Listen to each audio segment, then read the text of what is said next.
Why are we spending tens of thousands of dollars a year on a 4-year college degree when many of our graduates struggle to find a decent paying job? Hi, on Ed Talk today, I try to introduce a topic that's thought-provoking, relevant, and not widely covered. I draw on my experience in business, entrepreneurship, parenting, and life in general. The topics I suggest are not contentious ones. I'll leave that to others and other channels. My objective is to present something interesting, an interesting topic for discussion, and most importantly, I want to hear from you, my audience. What do you think? Now let's get on with today's topic. So we've all been told something like, go to college, get a degree, and success will follow. But here's the reality for some families. College degrees are expensive, time-consuming, and don't always lead to high-paying jobs. Meanwhile, jobs in the trades, that's both white-collar and blue-collar, are in high demand. Things like plumbing, IT technicians, HVAC techs, the guys you call when it's 95 degrees outside and your air conditioning goes out. And diesel mechanics, electricians, even dental hygienists, they're in high demand. There are more jobs for them than there are people to fill them.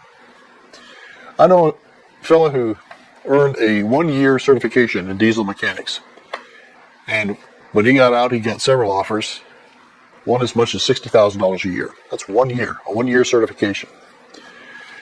So I'm not dissing a university education. I'm just saying it's probably not right for everybody. There are countless grads whose parents have spent tens of thousands of dollars or more for over 4 years, only to find out that a general business degree or a psychology degree, an English or art history major, won't get them good job offers. The average salary for a college grad is about $45,000 a year. But it may surprise you to hear that 40% of college grads are making less than $40,000 a year. That diesel mechanic is already 3 years ahead of them. The average salary for a Microsoft certified technician, according to one posting I read recently, was $70,000 a year. Those salaries generally range from like $50,000 to $80,000 a year, and with experience, oftentimes $100,000 or more. Now, let's be fair. A university education is essential for many professions. There's no doubt about that. Doctors, lawyers, pharmacists, architects, CPAs, nurses, teachers. However, most of these require graduate degrees, so the 4-year degree is just the beginning. And then if you plan to go on to graduate school, well, that's another matter. It's more money, more time. Law school, think about that. This is one of my favorites. Does anybody think we don't have enough lawyers? And that's 3 years and another $150,000. I read recently where the American Bar Association said something like competition for new law school grads should continue to be extremely tight because we're graduating more lawyers than we have jobs for them. Now, if you do decide to go to grad school, this is just my opinion, but don't go to second-rate school. Grad schools are important, but go to the best grad school you can afford and get into. I remember a nice young man came into my office. He had spent 2 years working for a bank, had earlier earned a business degree, and after 2 years he was making about $30,000 a year. So he came into my recruiting office looking for a new job and more opportunity. At the present time, I couldn't help him out, and I lost touch with him for a while. But 2 years later, he called me, we chatted on the phone, and found out he had quit his job at the bank, went back to the same mediocre college, and earned an MBA. Spent money on the MBA and spent 2 years of his life. I asked him, okay, so what salary are you looking for?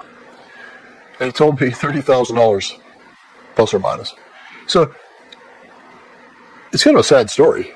He quit his job, he came back on the market, basically looking for the same salary, or having a realization that the same salary was what he was qualified for. I don't know. I just think we need to see college education in a more practical and pragmatic way. I'd like to hear what you have to say about that. During my career, I was initially a CPA before becoming an entrepreneur. As an entrepreneur, 2 of my businesses were in the staffing and headhunting executive search business. So I'm kind of speaking firsthand, with some firsthand knowledge on the subject. And I remember so many young adults coming into my office, freshly minted diplomas in hand. They couldn't find a suitable professional job. Many of them had marketing, psychology, history, political science degrees. So after their parents spending all that money, or borrowing it, and we'll talk about that more about that later in this video, maybe as much as $100,000. Many ended up taking jobs as receptionists or cell phone salespeople, or working at the Gap or some other retail store. Nothing against the Gap, by the way. I'm just using them as an example. But almost always for modest incomes, few benefits, or awkward hours. I even remember one young lady coming in to talk with me looking for a job with a major in event planning. A degree in event planning. Really? I didn't know there was such a thing. You tell me. But my diesel mechanic friend and my friend who was an IT wizard, well, they were already light years ahead. Now let me tell you about my plumber. Here's a guy, never went to college. Started off as a plumber's helper, an apprentice, and after a while became a journeyman and was teaching helpers and apprentices. One day he started his own business, hired some people, bought some equipment. A couple of years ago, he showed me his books.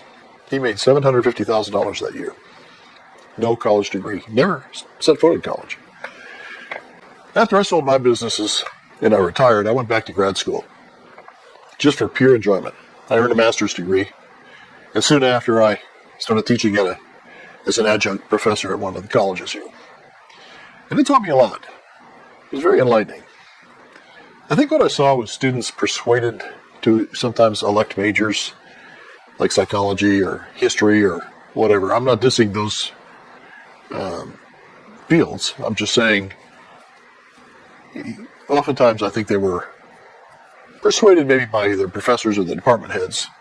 And you got to think about this. The professors and the department heads were kind of fighting for their own survival. If they didn't have students electing those majors and taking those courses, those departments would dry up, right? Many of the students I met were going to school on borrowed money.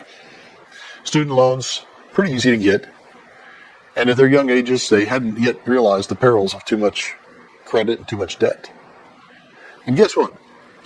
Student loans don't just pay for tuition, books, and fees, but they're often used for off-campus living, cell phone bills, and yes, occasional pizza and pitcher of beer. Many of these students funded their lifestyles on these student loans. So, in a worst-case scenario, you can imagine somebody graduating with an art history degree encumbered with $75,000 in student loan debt. What can I say? What do you think? So let's just take a brief look at some of these careers that don't require a college degree. Like, for example, electricians. Many start by taking some classes at a junior college or getting in as a helper or an apprentice through some contracting firms.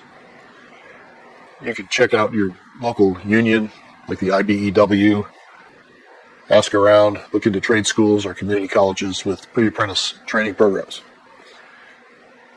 Or HVAC technicians. I like my guy who handles my HVAC stuff. When it's 20 degrees and my furnace goes out, I'm sure glad I know this guy. Now, I talked to him just a few weeks ago, and he told me he took one college class, and then he got into just a helper training program with a company and rode with some experienced people for, I think, as much as a year or two, and finally he was running his own jobs on his own, and later, now he's teaching other people the craft. I don't know how much money this guy makes, but he lives pretty well. He's pretty happy. I think the only time he's not happy is maybe July and August here in Alabama, fixing some air conditioner somewhere. Well, there's ups and downs in every job, but this is a pretty happy guy. And he's probably making a pretty good living. Plumbers, well, I told you about my friend the plumber. And they typically get in through apprenticeship programs like electricians, so on, and get paid. They get paid while they're a plumber's helper or an apprentice. Instead of spending money on the tuition, they're earning money while they're learning. IT people, IT certifications. If you're a super user of computers, you can sometimes get your foot in the door just by that. And there's a lot of certification programs, I understand, that are free online programs, and you can grow in that job without a college degree. If you happen to like computers, it's an exceptionally good career for you. Dental hygienists. This is one that really surprised me. The average salary from my sources, $70,000 to $90,000 a year, requiring a 2 years associate's degree. For dental hygienists here in Alabama, my dental office told me that the group of dentists had formed an association where they train their own dental technicians. The shortage of USA-wide is something like 16,000 each year. 16,000 openings each year for dental hygienists, as dental hygienists leave the field, retire, and so on. So there's many more. Consult trade schools and community colleges and so on if you're interested in that. And again, I'm not dissing university education. I'm just presenting this as something to think about. But these are real jobs with real demand, and they can't be outsourced. Think about this. If your toilet backs up, you're not likely to call for a plumber from China or India to fix it. Okay, so I'm not against 4-year college degrees. God knows we need more people educated in the English language, educated in American history, government, etc. So this is not about that. This is about training our kids to get educated, finding gainful employment, and living happy and fulfilling lives. It's also about using our financial resources in the most efficient way. At this point, it's kind of worth noting that people like Bill Gates, Mark Zuckerberg, Steve Jobs, they never graduated from college, nor did Ralph Lauren, and nobody can argue with their success. So please, tell me what you think. There's a lot more to this topic. There's a lot more to this story. So tell me something I don't know, or a side topic that you'd like to talk about. Thanks for watching. Please drop a comment in below. I promise to read it. And we'll see you next time on Ed Talk Today.